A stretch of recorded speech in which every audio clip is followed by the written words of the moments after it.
In this week's episode of Studio Inter, we'll be reviewing the defeat against Juve, the devastating draw against PSV, previewing Udinese, Inter legends, Moggi, Frog, and Moratti, and much, much more. Everything here on Studio Inter, only on SempreInter.com. Ecco Perisic, 1 contro 1, gioco di gambe, guadagna il fondo, il cross, Icardi, e gol, e gol, e gol, e gol, e gol, e gol, e gol, e gol, e gol, e gol, e gol, e gol, e gol, Maurito il Mamba! Sono i blocchi nell'area di rigore, arriva la palla, la prende Messino! La prende Messino! Che segna solo contro le romane, segna il gol del 3-2! Per una vittoria eccezionale, eccezionale! Benvenuti, bentornati to another edition of Studio Inter. We've been on hiatus. Part of it was planned, part of it wasn't planned.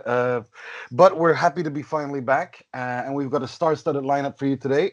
We starting with the host of the Alex Donno show, from all the way from Florida, Mr. Alex Donno. How are you, Alex? Well, it's December and it's Inter, so I could be much better. I'm excited for Christmas, but I dread this time of year as an Interista. So to answer your question, Nima, I could be a lot better. Yeah, I think that's the mood of most Interisti today. It's like all day today, everyone is like it's like a hangover, like it's just like everyone's like really somber. But we'll get into all of that. We're also joined by our good friend Fulvio Santucci. He does the play-by-play for Inter supporters. Welcome back, Fulvio. Hi, Nima. Hi, hello, everyone. Yeah, that's about it. And we're also joined by the SempreInter.com's own the man behind Inter legend, Mr. Critty Smith. Welcome. Hey guys, what's going on? I was looking yesterday at my Inter kit. I was watching this game, and I looked at my respect badge on the one sleeve and the Champions League ball on the other sleeve, and I thought it was nice while it lasted. Well, it was nice while it lasted, and I remember when the last time I think we recorded, it was a couple of weeks ago. Anyway, what happened was that we were talking about how we did not want Inter to go into the PSV game having to win, because that immediately comes after the Juventus game. And let's start with the Juventus game. I was actually surprised. I thought that was a good performance by Inter. I think especially in the first half. I think Brozovic was fantastic. I'm keen to hear your thoughts, Fulvio. Well, Nima, I have positive talk about the match with Juventus, or at least about the first half, because Inter play with pride. And I think that in that case, Spalletti prepared well the match. I appreciate also his tactic during the first half. He changed something. After 10 minutes, I remember he practically added a man on the midfield and gave to Politano the task to move out the ball from the defense with a lot of speed. And that worked actually. That worked because in this way you were Inter have another man in the midfield, and in some case was outstanding because Pjanic was practically not in the condition to play well. So the only disappointing thing is the same thing that we say here on Studio Inter practically every week, that Inter practically need 30 chances before scoring, and that's practically the trick of this, the negative trick of this. But I think that first half Spalletti prepared the team to score a goal. To score the opening, actually, if I to be honest. So I think that the plan was correct, but Inter did not score, and in the second half things dramatically changed. Absolutely. I'm going to get to Spalletti later on, because I think it kind of ties up with the game against PSV. But before we move on to that, I'm curious. The thing is, I was thinking, looking back at the game, and I also felt this during the game, I was really, really, really positively surprised, because personally, I mean, if you look at like play by player, if you look at the squad wise, I think Juventus is probably the best team in the world right now in terms of quality. And I was really impressed to see how Inter away at in Turin at Juventus Stadium or Allianz Stadium or whatever it's called, were managed to play so evenly, and not just evenly, actually shake Juventus and create problems for Juventus the way they did. And exactly like you said, Fulvio, the game plan was definitely to score the first goal in the first half, and then build after that. Um, Alex, I mean, after the game ended the way it did, do you think there are positives that we can take away from this, or is it just basically December and Inter? I'm glad you asked it that way, because I did take many positives from that match. First of all, as Fulvio outlined, the approach from Spalletti I thought was refreshing, because Inter were really trying to win that match. They were really trying to take it to Juventus. I know that there were some people wondering in the speculation before the game, did they really try and play for a draw? Are they already thinking about, a very important Champions League match with PSV? I think people who know Serie A and know Inter know that they're certainly not going to be looking past a matchup with Juventus. But I appreciate the approach trying to win that match. But to me, while I was very happy with the way they played, specifically through the first 45 minutes, when Gagliardini couldn't bury that chance, my heart sunk after that, knowing that you're not going to get maybe any more chances like that against this Juve team. That to get a golden opportunity like that, and what a beautiful would-be assist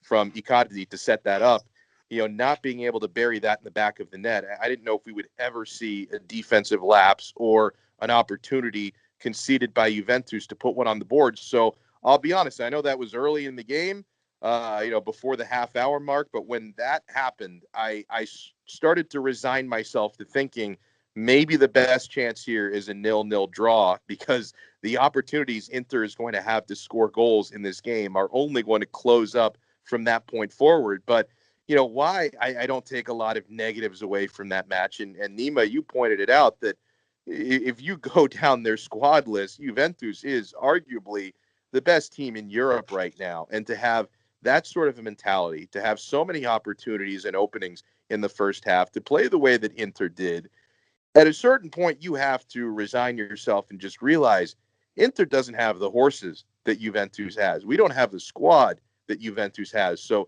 there's only so much you can expect from a match like that. And the fact that they took it to Juve, really tried to win that match, and had, up until the Mandzukic goal, they had the best scoring chance of that game. I can take positives away from that.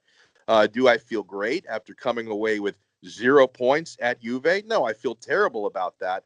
But I can't look at that match and criticize the players for the way that they played, because they played with pride for 90 minutes. You sure did. Critty, what is your take on the Juve game? Yeah, so I mean, a lot of what Alex and Fulvio said is what I was going to say. That they actually summed it up very perfectly. And I mean, I think that but there are a couple things that I do want to add to it. And this is a really great discussion on some of the key points, that positive points that Inter had. But I do want to say one of the things that I took away negative is I don't understand the Borja Valero and Joao Mario combination, because now you have two non-tackling midfielders, and it's exactly at that point when, of course, Mandzukic scores the goal. Right, he basically struts through Juventus strut through the midfield almost uncontested, and that's such a puzzling personnel combination there in the midfield, because you have you took off a player who was a strength, I guess you could say, as far as the 4-3-3 that he lined up in, and now you're adding it's an offensive-minded player, creative player, but now you have Joao Mario and Borja Valero both suffer from much of the same weaknesses, and now you have the two of the three midfield players are lined up in that way. So it's I heard someone say earlier, it's like everyone understands that in the world of football except the man who's the manager of Inter, and and I don't. So that's one thing, and the other thing is I agree with what Fulvio and Alex said. There's a lot of positives, man. That first half, Inter were out to win. They absolutely came to take 3 points away at the Allianz Arena. There's no doubt about that. They were the aggressors. They took it to Juve, and that's what you want to see, because conventional wisdom would tell you that you play for the draw. You have a massively important game coming up on Tuesday. You have, 4 days off after that to prepare. You take the draw, you take the 1 point, and you live to fight another day. But Inter did not do that, and they went after 3 points. Here's what we did learn, though. There is no anti-Juve. The anti-Juve is Juve themselves. Right now, there is not a single team in Serie A that can match up with them. That goes for Napoli, that goes for Inter, that goes for Milan, that goes for Roma, Lazio, etc., etc. They are just too damn good and too stacked. They have too many horses. I'm really interested. I'm glad you brought that up. I wanted to ask for you, Fulvio, especially this part about the Spalletti thing, because I think it's really interesting. Because Spalletti, I think, up until this point, he's done a really good job at Inter. He got Inter to the Champions League. He's got players like Brozovic and D'Ambrosio and many other players or João Mario even, who we all thought were hopeless causes, who actually are damn good. And in Brozovic's case, especially against Juventus, he's world class. I thought his first half against Juventus was some of the most amazing thing I've ever seen. I've seen a midfielder play, an Inter midfielder play for a long time. But I'm also really interested. This is something a lot of people at Roma used to criticize him for, that he kind of overthought himself whenever he made life too difficult for himself and made stuff. He makes life too difficult and makes simple mistakes and makes tactical decisions that cost Inter the game. And I don't mean just the Juventus game. I think the win in against Roma was compromised by Spalletti, and I think the PSV game that we'll get to as well was in some parts also Spalletti's fault. I'm interested to hear your thoughts on this aspect of it. Well, what can I say? This kind of things about the tactical handling of a match about Spalletti has always been a limit for him, and I think that Spalletti is a perfect coach for your team when your team is the underdog. But when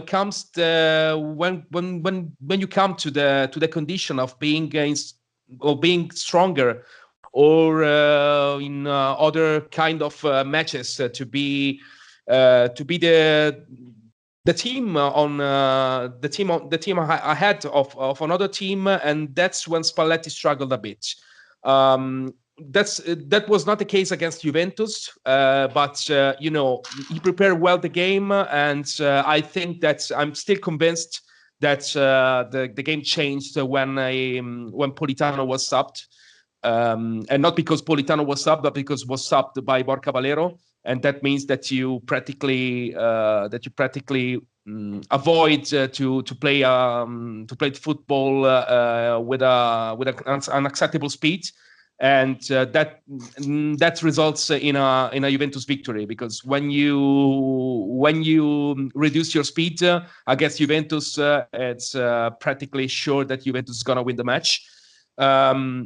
So yes, I think that he has this limit, and it's probably the limit that's never, or at least let me rephrase. I think that's the limit that did not allow him to reach good level in the past. Because if you come to think about it, Spalletti is a coach, a Serie A coach since 20 years now, and never had the chance to win a major trophy.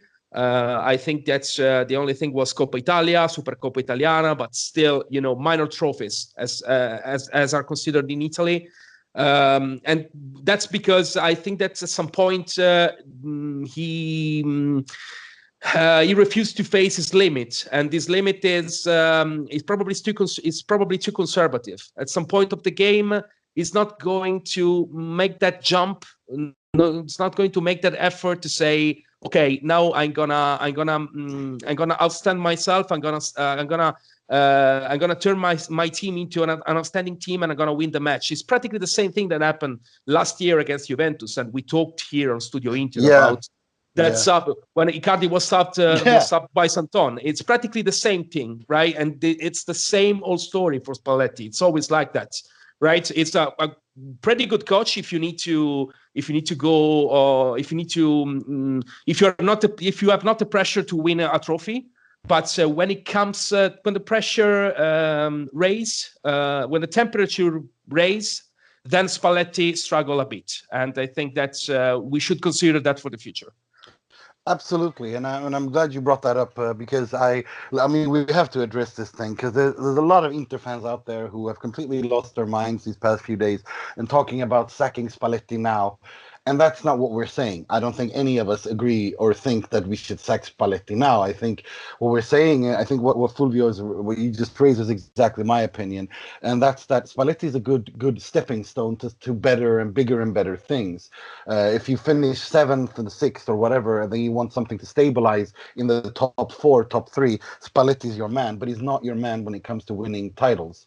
Yeah, Yeah, exactly like that, Nima. yeah, You perfectly got the concept. yeah. No, because I have to ask also, Alex, what is your thought on this Spalletti out nonsense? Well, I mean, to I me, know, I know it's a leading question, but I mean, to me, it's nonsense. and it is It is nonsense. nonsense. I mean, It come on. is nonsense. First of all, he's not doing a terrible job here, right? Some of the subs have been questionable, but I still give him so much credit for getting this team into Champions League this season, taking the team as far as he has. And to me, I look at one of the problems with Inter since Mourinho, it's been such a lack of stability at manager. The amount of people we've seen in, out, sacked, it makes your head spin after a while. The only time I will ever be in favor of Spalletti out, and I'm not at this time, is if you can guarantee me Simeone is ready to go, he's ready to come on board, or maybe even Mourinho is ready to come back, as we talked about a few Ooh, weeks ago. ooh. I know I've opened up a can of worms with that one, but no, I'm not sacking Spalletti just for the sake of sacking him. I think it's ridiculous because you have to ask yourself, can you do better than Spalletti right now? And my answer to that question is almost 100% no. So I need to see the stability of his project continue. Do some of his substitutions make me want to punch a hole through a wall? Absolutely, but I think that's the case with almost any coach, that there are going to be times, unless you have a roster like Juventus, where you can bring in people off of the bench who are good enough to start on great teams in other leagues, because they're that deep. Except Rugani, except Rugani. That's true. That's a fair point there. But no, it's like, is the man perfect? Absolutely not. Should he be sacked today? Absolutely not. I need to see some stability in this project continue. And will there come a point down the line where you need to bring in someone at another level to win serious trophies? Absolutely. But I don't think we've reached that time yet. Couldn't agree with you more. I wanted to. There's kind of there's one more point I wanted to bring up, and this is about Icardi, and I think it was so interesting to see. I think especially against Juventus and against PSV, because I think he did the same thing in both of those matches. A lot of the time he's been criticized for just being in the box, not moving around, not being a target man that can link up with the rest of the team. But against Juventus and PSV, I thought he was simply phenomenal. I thought it was a world-class performance from him by doing in that he did exactly what he's criticized by his detractors of not doing. And I mean, does this mean that we're seeing a new Icardi, an evolution in his game, or is this just a temporary tactical thing that Spalletti has got him doing? What are your thoughts on that, Critty? So I think that's a small sample size. I know exactly what you're saying, and you're right. He was brilliant in that aspect over this past few games. But as a whole, yes, it's also said much like the manager, that our star striker also has his limitations. He is tremendously gifted inside the box. He can make the most out of the smallest of opportunities and windows, and he can score from set pieces like no one's business. But the link-up play and being able to drop back and be a true target man, and that's been I don't want to say necessarily. It's different with Cardi. Is it a matter of will or skill? That's my question about that. Can he do it? Now he's showing he can do it.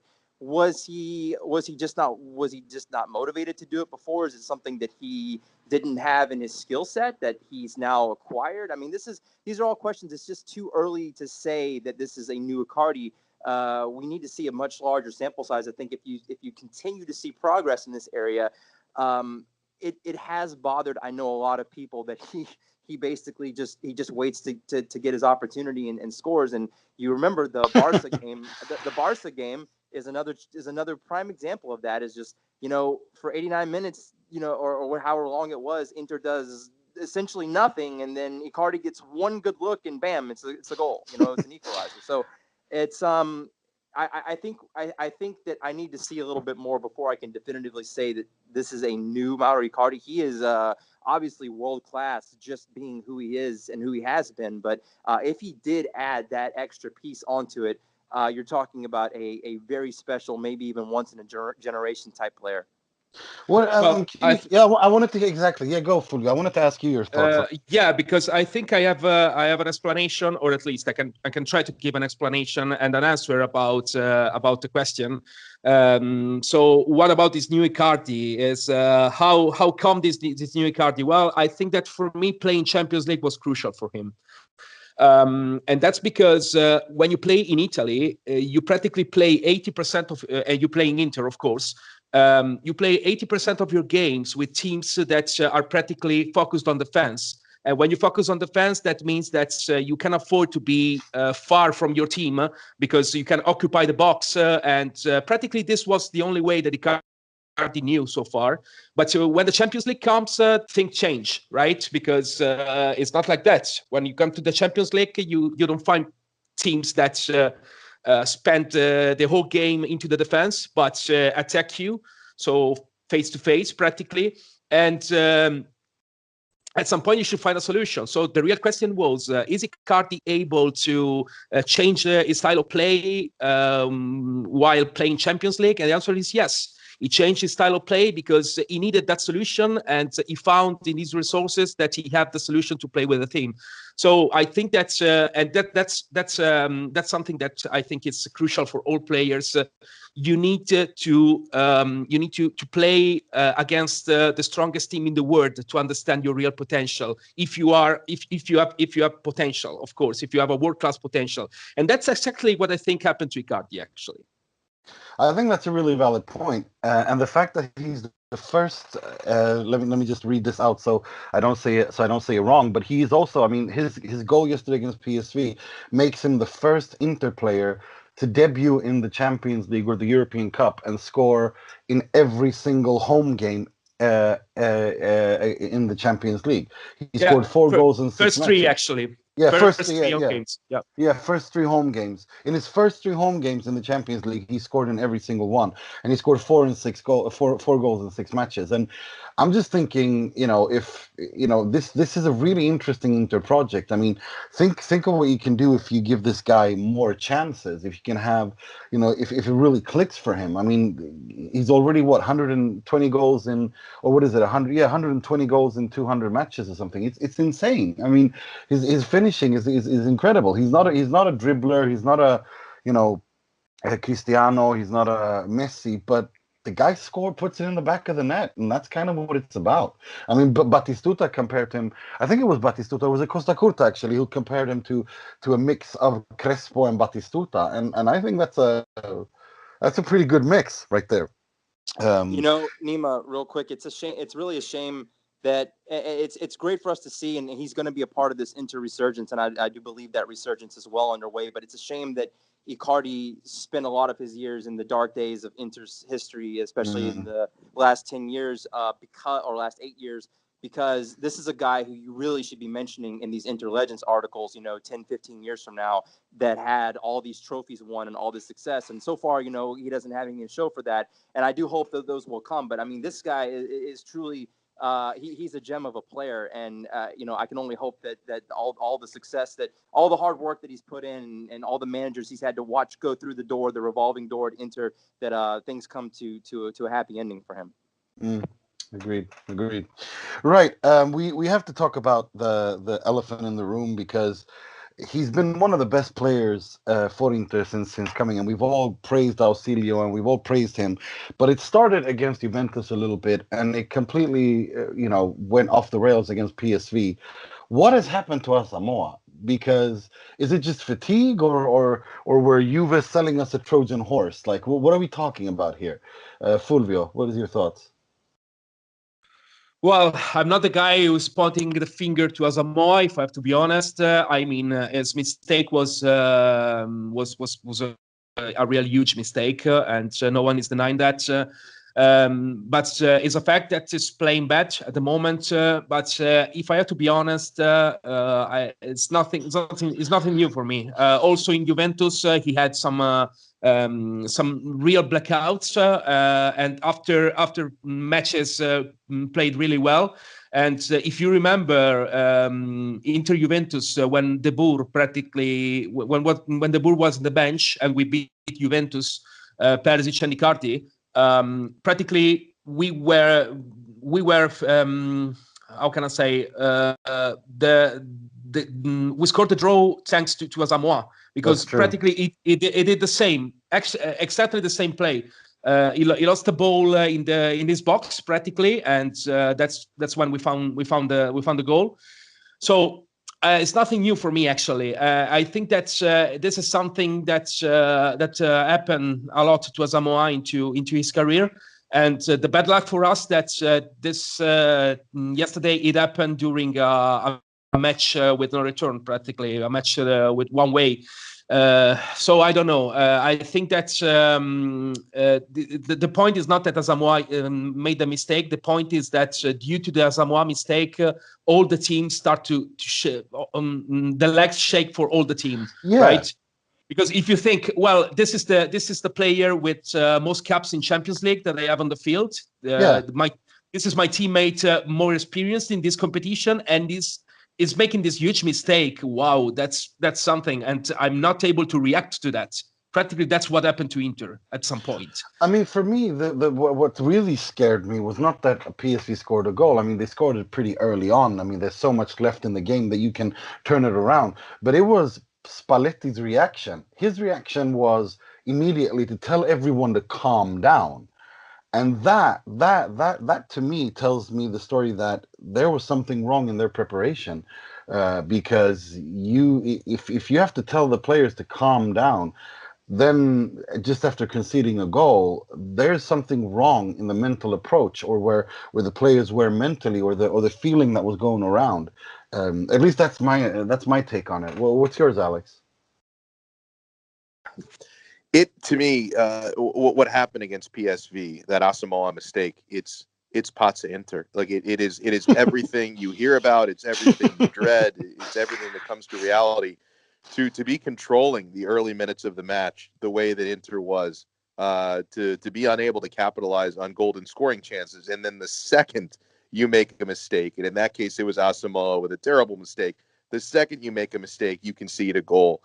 I think you could see in that match, and Spalletti talked about it a little bit afterwards, that there was certainly something with the mentality, and I think it's a perfect example of how inexperienced these players are in Europe, where ironically Asamoah, having been at Juve, is one of the more experienced players in Europe, and yet they looked frantic to me.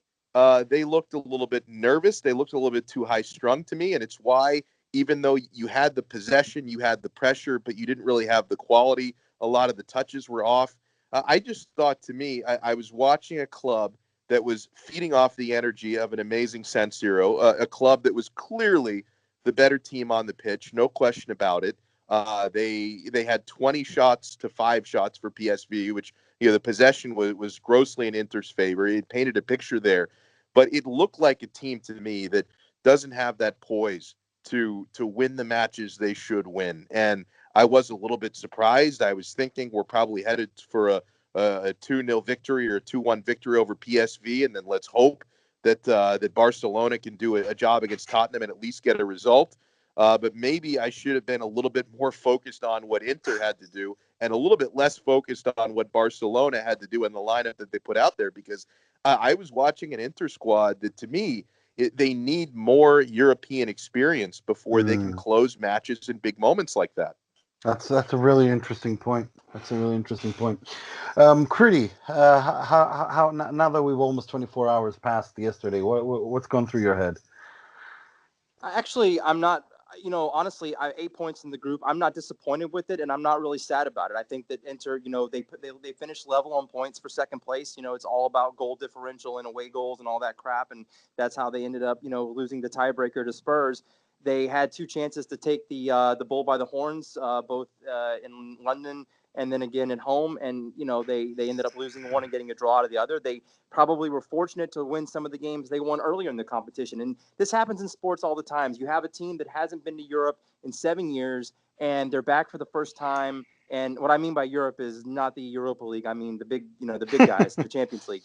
And they don't know how to win these games yet. They have to kind of learn that. It's learning on the fly. You see it all the time in sports, especially when we talk about like American sports and playoffs. If you have a really great regular season for a team that is coming off of a couple losing seasons, and they get in the postseason and they don't know how to win. And it takes them a year or two. And I feel like that's where Inter is right now. Is that you need another one. And if we're right here, we're top 3. We qualify top 4 again next year, right back in the Champions League group stage. I think it's a development process, and I think Inter's in the first step of that. I think 8 points in this group. This was not an easy group, guys. I mean, this was very tough. Spurs is a great team. We all know what their roster has and their manager, and he's highly sought after all over the continent. And of course, Barcelona speaks for themselves. So the fact that Inter were able to get 8 points and finish level with Spurs, there's nothing to be ashamed of in that. It's just it's hard to accept the fact that we were so close, yet so far away, I guess you could say. But I'm not upset, and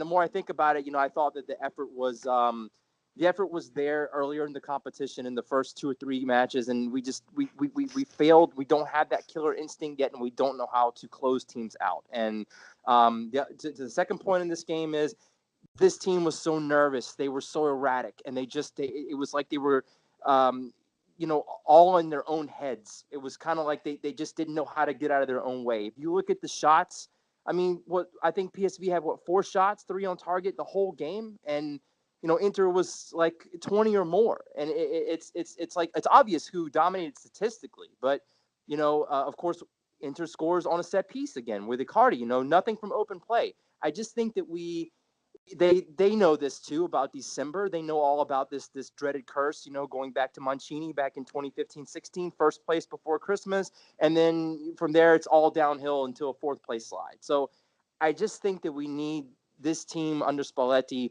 needs a little bit more experience with this and learning how to win in these tough games. This didn't happen overnight back in 2005, 2006. It was a development, and then it culminated in 2010. Well, we're at the beginning. We're at the starting point of this whole, Inter coming back to prominence. So I think we just need to be patient. I mean, I know it sucks because I'm telling everybody to be patient when we've been on this little skid here since 2011. But yeah, unfortunately that's all we can do right now. Yeah, agree. I just think it's kind of typical, isn't it, that Coutinho hits the post twice, and Lucas Moura, who I think Branca had dinner with every single member of his family when Inter wanted to sign him back in the Moratti days before Leonardo just went up there, paid 40 million, and he went to PSG. It's very typical, isn't it, that it was going to be one of those nights where Coutinho hits the post twice and Lucas Moura gets Tottenham through. Speaking of looking forward now, the Europa League. Fulvio, you I think you and I are a little bit here on the same side here, that the Europa League and Inter from now on, this is not going to go so well, is it? Yes, I don't have I don't have good expectation for this tournament, because what I think about Europa League, well, first of all, is a tournament that I watch and that I know. I think that I know that. And I can say for sure that it's a tournament where the how can I say, the ability and the technique of players and of clubs, it's less than the Champions League, but actually the mental effort, the psychological effort is exactly the same. And you can ask Lazio, when last year Lazio have a stronger team, really stronger team than Salzburg. But they disconnected mentally, and they practically took 3 goals in 5 minutes, and they went out. And exactly for this reason, it's like a psychological issue there. And I think that Inter suffers about this. And it's not ready to try to win trophy in Europe. Inter has, I think that on top of that, Inter has also some structural limits when we come to the squad, to the 11. We have some structural limits that are not okay to try to reach the top in Europe in each and every competition in Europe, starting with a midfield that is not adequate to this level. So what do you think would be like a respectable level for Inter to exit the Europa League? Is it a quarterfinal? Is it the round of 16? I would say quarterfinal. Quarterfinal would be a good result for me. According to the team, like it is right now. I don't know if in January the Mercato will bring something, and I don't know if we can line up what Mercato will bring due to the financial fair play and deduction from the list and so on and so forth. But as it stands right now, I think that the level of Inter, especially knowing which kind of teams they are in Europa League this year, Arsenal, Chelsea, Napoli, Sevilla, I think that's the most acceptable results and the most realistic results could be the quarterfinal. Critty, what are your thoughts on that? I agree with a lot of what Fulvio said. I think that a quarterfinal would probably be kind of, I don't want to say the ceiling. I do believe that the team, has the ability to get to a semifinal, but I think that you can feel comfortable in getting to that point and then losing to one of those teams he just mentioned about, Chelsea, Arsenal. I don't want to lose to Arsenal. Take that back. Chelsea or great. It would be great, if you had like a Napoli Inter quarterfinal. That would be some great, it's great exposure for Serie A, on the one hand, but yeah, I don't want to repeat of what happened 2 years ago in Europa League, where Inter completely just neglects it and thinks that it's a joke. I mean, not every team is Bate Borisov or SC Freiburg or something like that. This competition does have some rather good clubs at this point in the game. So 32 teams.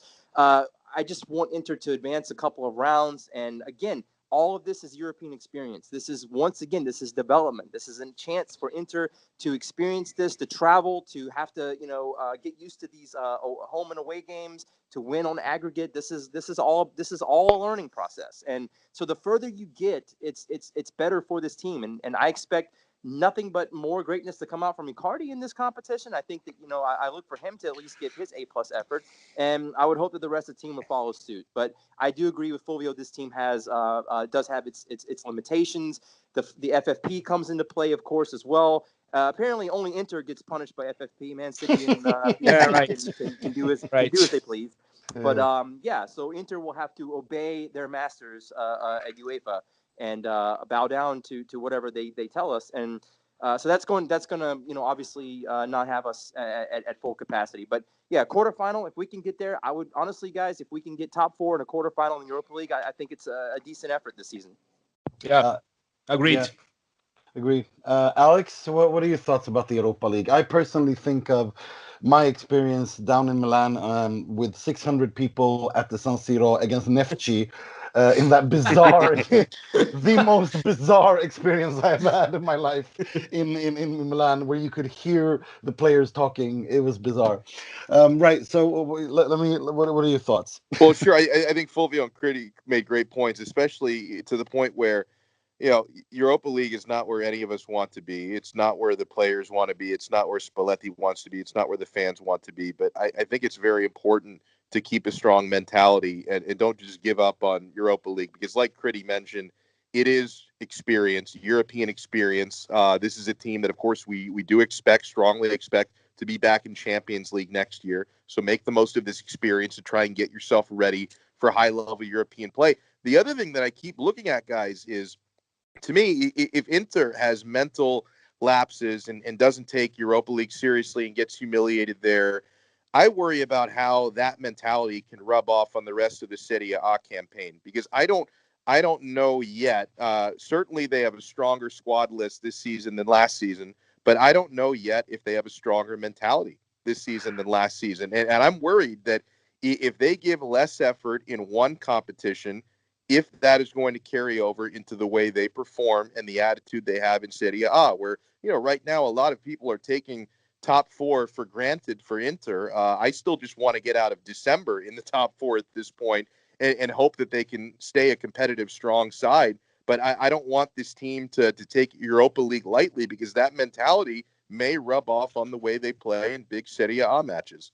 I'm so glad you brought that up, because I've been worried. I'm because this was exactly the next point I wanted to bring up, because Inter now are hosting Udinese on Saturday, and my worry is even bigger than yours there, and that's the fact that I think that this disappointment against, not going through against PSV, that the air kind of I'm afraid that this is going to implode now, because it's December, because of all the enthusiasm surrounding the Champions League has kind of faded away now that it's gone.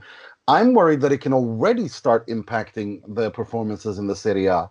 Am I being paranoid, Fulvio? Or am I just being an Interista? Well, your point could be correct, because it's experience, right? That's what practically happened all the time. And that's correct. On the other side, I remember that we had, as Interisti, we have the same paranoid and the same struggles in the line of thinking when we came to the Tottenham match. That was the opening match of the Champions League. And if you remember, we practically lost the game with Parma, and we lost the game with Sassuolo like 3 weeks before. So it was not definitely a good time to play against Tottenham in Champions League. But we won that match, and practically after that match, we won like 8 other matches in a row. So practically that could mean that Inter has some limits about this. As we say in Italy, Inter tends to lose in a glass of water, right? Yeah. But on the other side, I think that when we come to reaction, at least in this season, Inter already show that could unleash itself by winning match. So yes, Inter is like that. It's not the great team that can afford to be sure to win a match after a negative series of matches. But on the other side it's another side of the coin here, and I think that the match against Udinese, if Inter is able to react to this disappointing match against PSV, I think that could just be back in the track and start winning games. And I remember all of you. I remember 26th of December. That's the game against Napoli. So we need to get prepared to that. That's exactly that's exactly it. That's what I'm worried about, because, okay, thankfully the Napoli game is at San Siro and not in Naples, because that's a totally different ball game.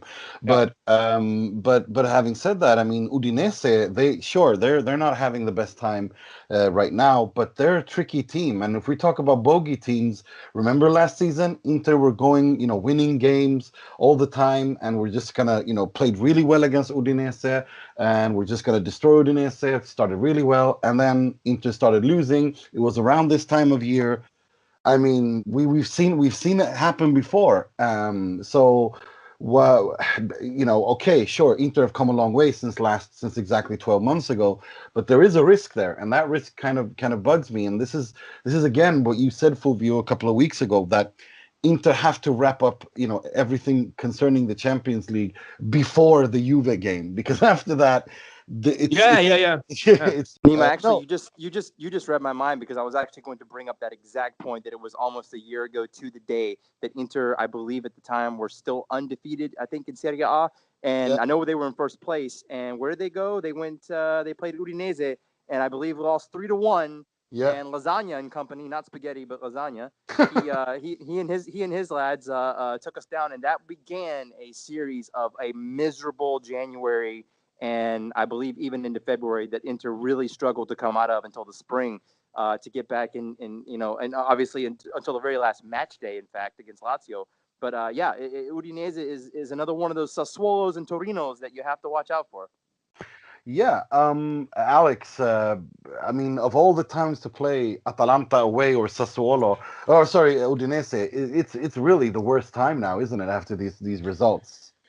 Yeah, it's. I mean, there's two ways to look at it. It's either the worst time or it's the best time. Not to say that a strong victory over Udinese is the type of thing that's going to leave everyone brimming with confidence, but maybe this would give Inter a chance at the San Siro to win a game in commanding fashion and maybe avoid this December slump to go into late December and into January and February like it did a year ago. So I am cautiously optimistic. I've reached that point as an Interista where this time of year, I certainly don't feel confident heading into any match, but I am cautiously optimistic that maybe a strong showing on Saturday, coming off of disappointment against PSV, disappointment, although a good performance against Juventus, that maybe if something good does happen this weekend, that it can maybe take Inter out of their slump. Absolutely. So, having said that, because you're cautiously optimistic, you get the honor of predicting the game, then the result, and let us know what do you think? Scoreline, scorers. Well, I wonder how much squad rotation we see, but I would say regardless of whether he starts the match or comes off the bench, I'm feeling good about a Lautaro goal this weekend. I think that he's got plenty of detractors over these last couple of matches, but he played well against Frosinone a few weeks ago. I would like to see Lautaro get a goal, and I also think Keita Balde. I think that his run of form that he was having, prior to being on the bench over the last couple of matches could continue. So I like 2-0 Inter over Udinese. Again, cautiously optimistic, not confident, but I would like Lautaro and Keita Balde as my goal scorers. I'll pass that question over to you, Critty. I picked us to win our last two games, and we lost to Spurs, and we lost to who was it before that? Bergamo. We lost to Atalanta. So I'm going to pick a draw on this one. I just think just for superstitious reasons, if nothing else, and maybe a little bit of Mo's pessimism that we're missing. So I'm going to go with the 1-1 draw. I think Inter again. I think you can look for Icardi to somehow score a goal on either a set piece or find something in the box where he's just in the right position at the right time. And unfortunately, I think that Inter's defense as their back four is going to leak one and give Udinese either a little gleam of hope of winning something big, but I don't think that they can do it in the end. I think we end up with splitting the points. That's a good Fulvio. What is your prediction on the Udinese game, scorers and result? Well, I want to be optimistic here because I'm optimistic by nature. So yes, I would say 1-0. So I expect Inter to struggle, but at the same time, Inter will raise by his defense. Because I really trust the guy. Defense, Skriniar and De Vrij were among the best player against PSV, despite being the team a disappointment. So yes, 1-0, but a game that could be disappointing at some time, and after that could be decided by a bowler, I would say. And I would like Politano to score, actually, because I think he deserved that. Yeah, I think, speaking of Politano, he's wow, what a signing. I mean, I don't know if it was you, Fulvio, I think or who it was who tweeted out that this is the first Auxilio big money signing that has been a complete and utter success. And I can't, I have to agree with you. What a player he is. I'm so happy. I mean, I don't think there's any doubt that this guy will stay at Inter and that we will redeem his. He'll stay with Inter, and I'm happy. I'm happy to see that happen because I think this guy is absolutely fantastic. Personally, when it comes to the Udinese game, I'm thinking I'm not. You guys are optimistic. I'm not. This is December. This is. I'm scared. I think a 1-1 draw. I think we're back there. I'm sorry, guys. I'm sorry. I don't want to be that guy, but I think we're back in the 1-1 draw. I think we're back in the building from scratch again and all that stuff. We're back there. So I think a 1-1 draw.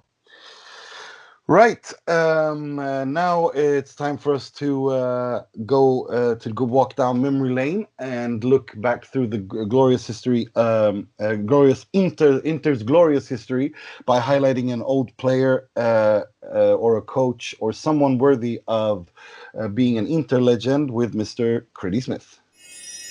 Non è un personaggio che può essere sostituito perché era un personaggio assolutamente unico. Il fatto che abbia sempre pensato e avuto nel cuore due colori, il nero e l'azzurro.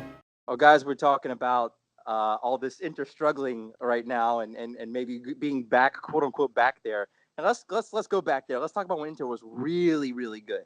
We're going to talk about specifically the 1988-89 season and one particular player off that team who would end up later becoming one of the few German players ever to win the Ballon d'Or, would also win a World Cup, win a European championship, and also return Inter to European glory. Granted, it wasn't the Champions League, but it was a UEFA Cup. When the competition was at that time very highly contested because the Champions League, of course, was much smaller at that time, allowing for fewer teams to get in. So the UEFA Cup was very competitive, and it had been since 1965 since Inter last won European silverware until this player got there. And we're talking about one of the all-time greats, guys.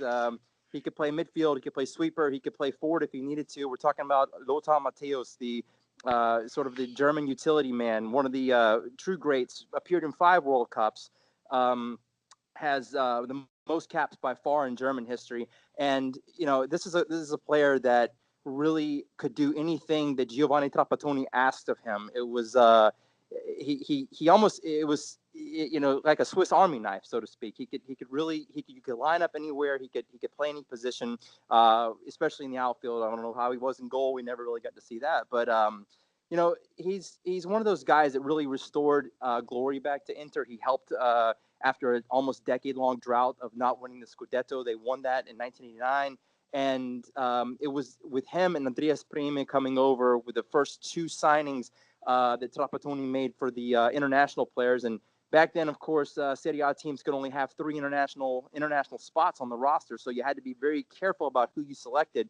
Later, of course, someone we'll have on the pod in the future as well as Jürgen Klinsmann joined that squad. And basically, you had 3 players from the 1990 German World Cup title team that were on Inter, and when you have that kind of personnel, it's hard to lose. But Trapattoni really reinvigorated Inter and had this clear-cut vision when he got there that of the type of players that he wanted. He went out and got them. And, you know, a lot of people, they sort of identify Lothar Matthäus with Bayern Munich, and honestly, I don't. I know that he played more years there of his career, but when I think about Lothar Matthäus and in his prime, I think about Inter, 100% about Inter. And if you really think about it, you know, just entering the Hall of Fame recently for the club, I think that he might feel that way too. I really think that there's a special bond between him and this club. And he played in a time when Serie A was undoubtedly the best league in the world. So he was playing against all the top tier talent. And that included one Diego Maradona, who a lot of people consider the greatest of all time to ever touch a ball. And Diego Maradona is quoted as saying, he's the greatest rival I ever had. And the one guy who could really shut down Maradona, that was his exact assignment in the 1990 World Cup final, was to basically negate Diego Maradona. He did that over 90 minutes. So, guys, I want to talk about him and want your opinions on this guy because he's my favorite Inter player of all time. He's my favorite footballer of all time. And I'm a little bit biased here, but and I wish that Mo were here to share in the enthusiasm because I know he feels much of the same about this man.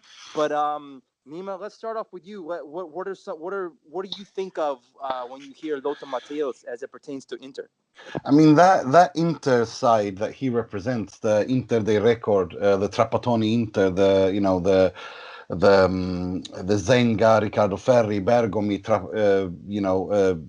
that for me is that he's the symbol of that Inter for me, and the way he tied together a midfield, the way he tied together the defense with the attack, and the way how majestically he ran with the ball glued at his feet, and then could pull off the trigger and score these fantastic long range goals.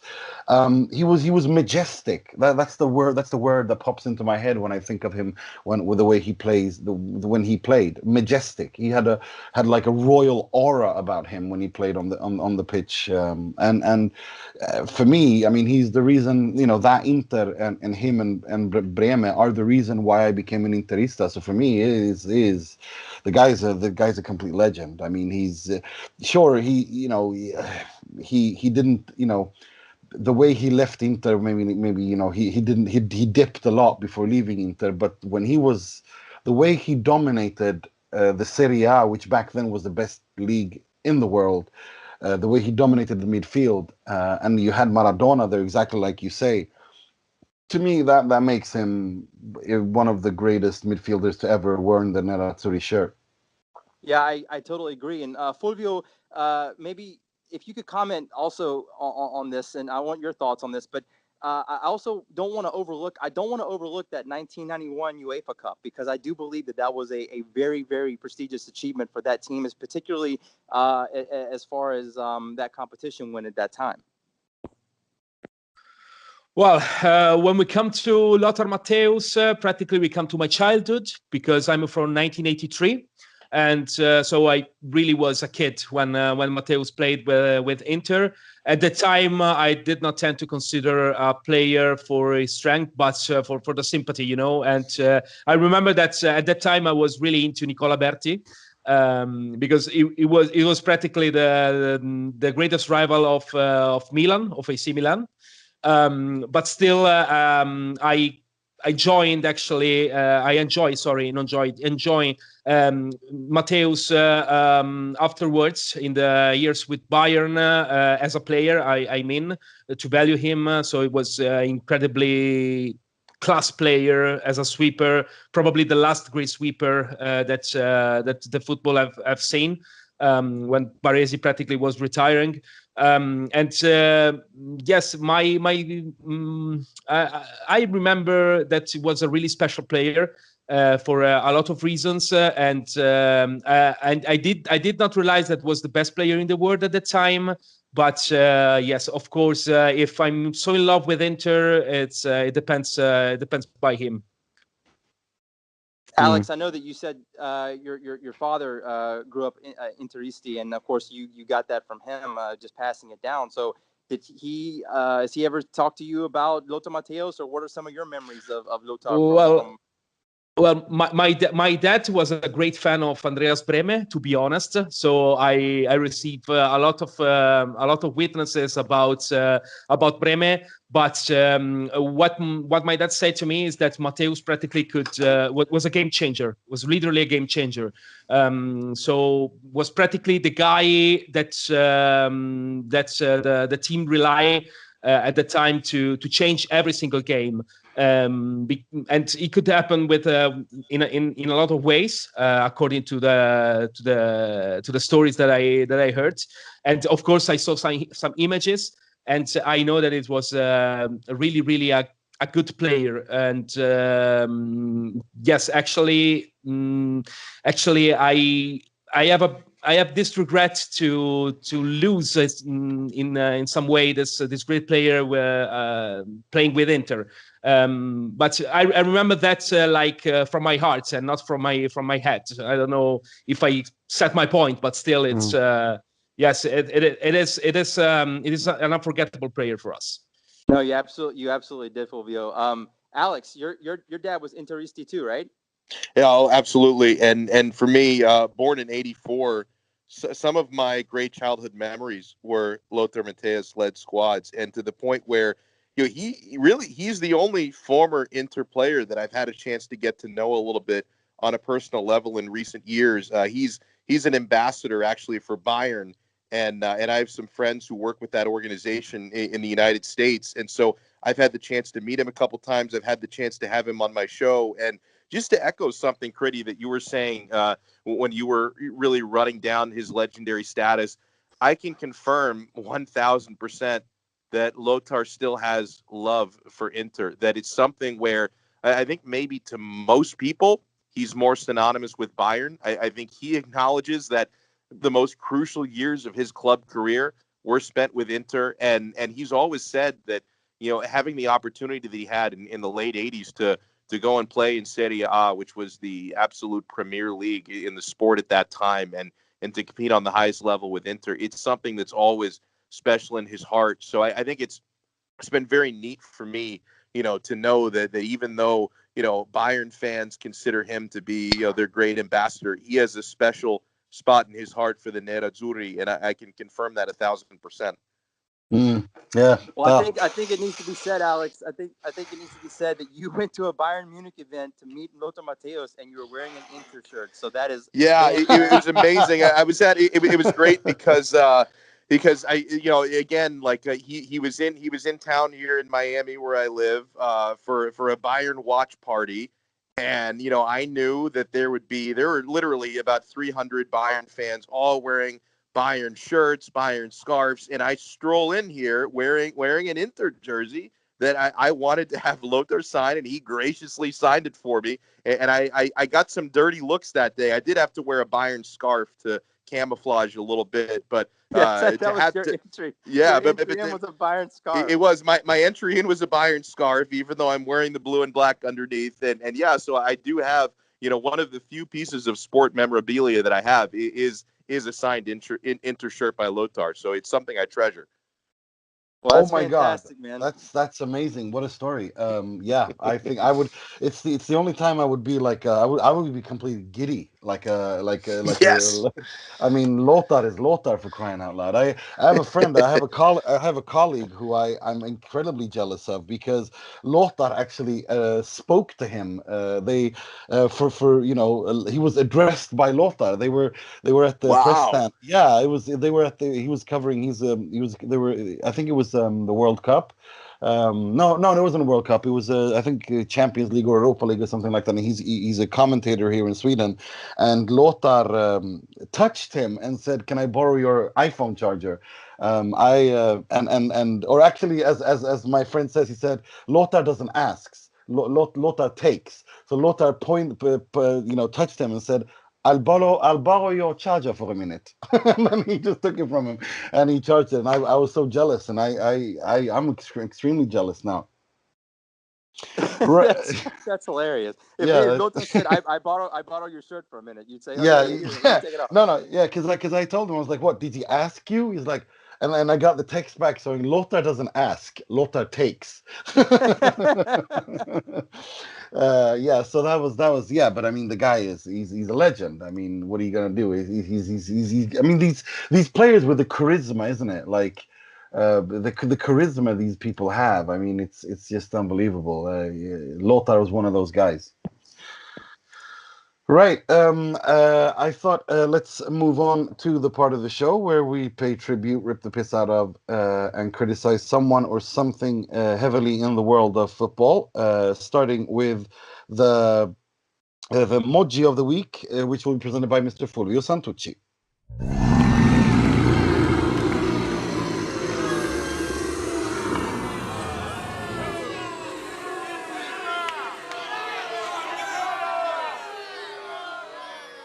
So, I guess you all remember what happened last week with Roma Inter, this clear penalty denied to Zaniolo.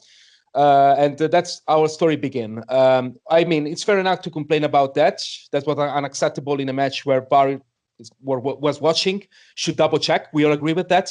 But on the other side, it becomes ridiculous when Mr. Francesco Totti came in front of Italian TV camera and practically shrink the entire match to that episode. While I think that we all witnessed Roma struggling along the match, eventually draw that.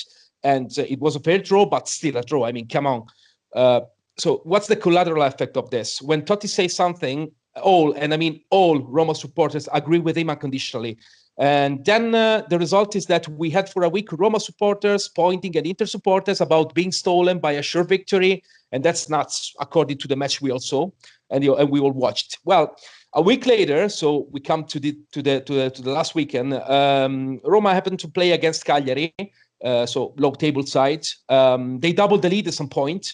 Then Di Francesco practically commit a suicide by replace Patrick Schick with Flaco Pastore when there were 30 minutes to go, which is strategically inconceivable, I think, because Schick was the only forward into the field.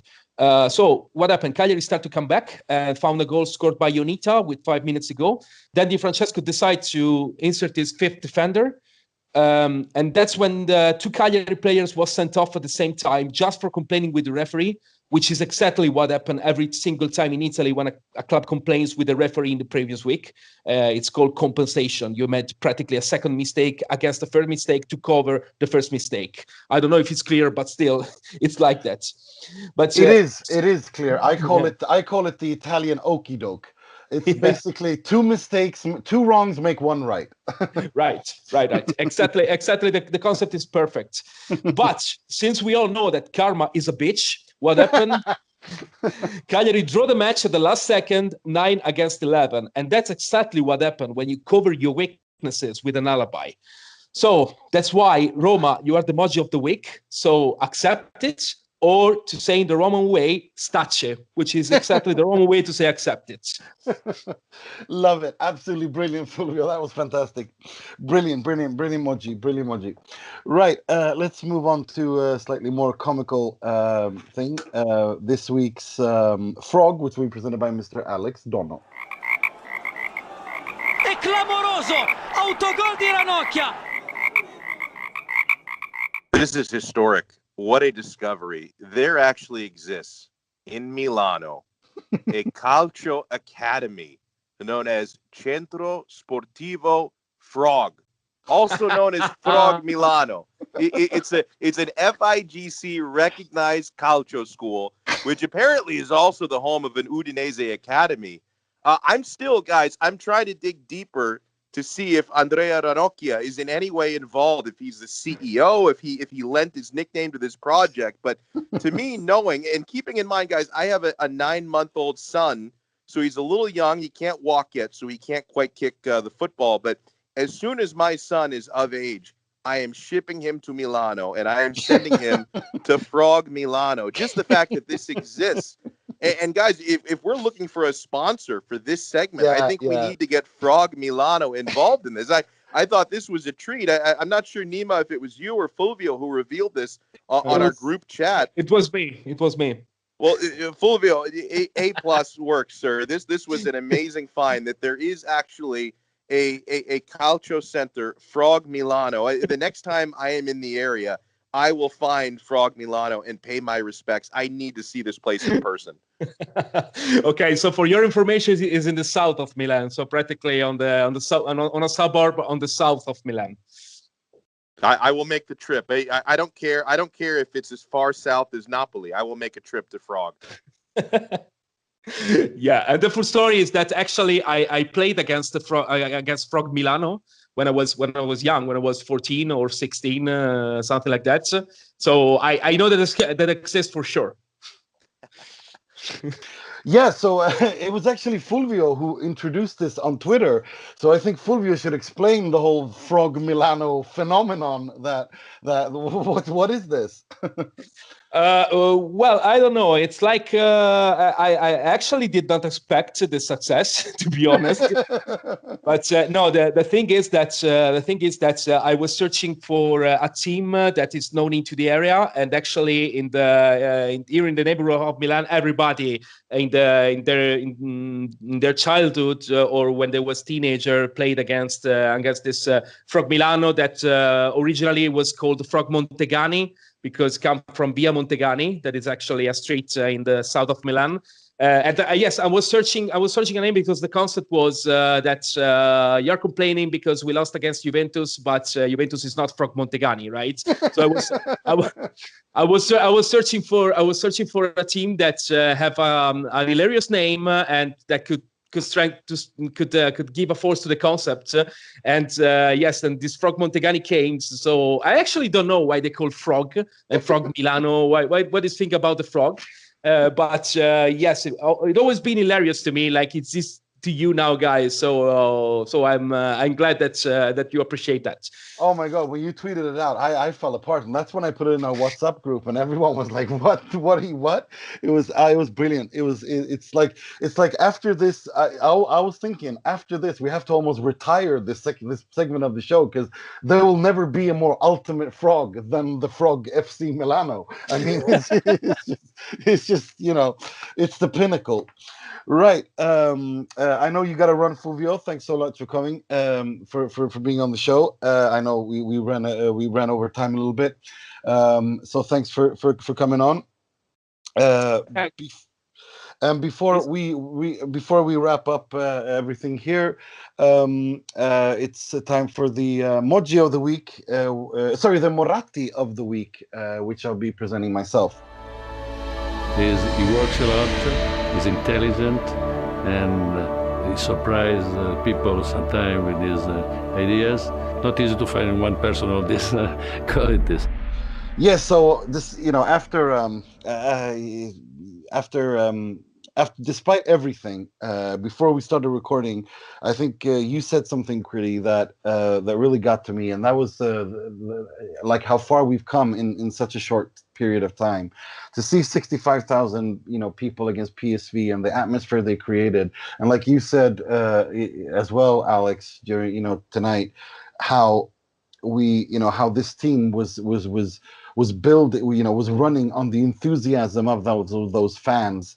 A couple of years ago, we lost against Beersheva, basically a non-league team in Israel 10 years ago, who beat us home and away.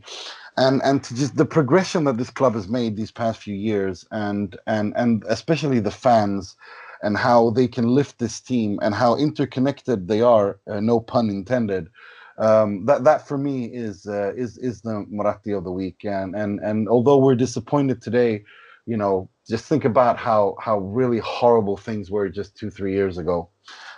So we've come a long way. There's a lot way still to go, but I think Inter fans, the way Inter fans at the Piazza have really electrified lit up this Champions League autumn has been definitely the Moratti of the week for me. Right. I think that's all we had time for this week. I think that was the most epic frog ever, Alex. It was great to having you on again, and don't be a stranger. I won't. Thank you so much for having me, and Forza Inter. Always. And you too, Critty. It's always a pleasure. Great. Hope next time we'll be talking about a win. Absolutely. Thank you for having me. It's always a pleasure, guys, and look forward to the next time.